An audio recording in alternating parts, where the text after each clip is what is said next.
Question that we've had on the board for a couple of days. Why do the food molecules in the small intestine seem to be disappearing? On your whiteboard, you're going to talk with the other people. You need to use our pieces of evidence when you help. Try to make a model of what you think is going on with the small intestine that explains why some of the food molecules seem to be going away. Okay? Just your ideas. We're only taking 4 minutes for it. That's it. The small intestine, sorry. Here you go. Yeah, and then she like a little all right, who has the part? Ryan? Yeah, like got like a little almost kind of ball.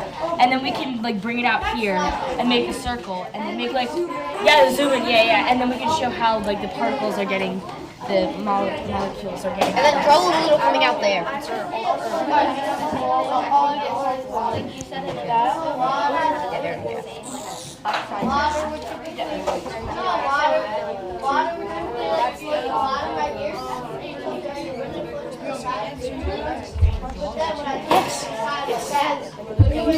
I'm never eating glucose again.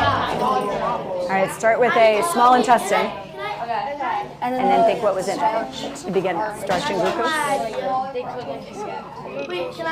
So draw starch like soup. All right, give me a minute. I'll bring some to you. Start with your small intestine. So draw a bunch of soup. Small intestine. Less nutrients you get through since it's not big. Okay. You know? And then like Where's the starch and the glucose coming from? It's inside the small intestine. Okay. And which one do I have?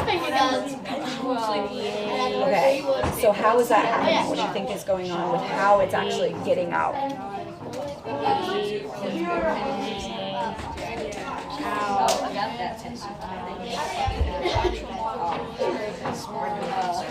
I'm wondering if you could add that somehow, like that idea that it's a lot smaller. Could there be some way you could add that into your drawing?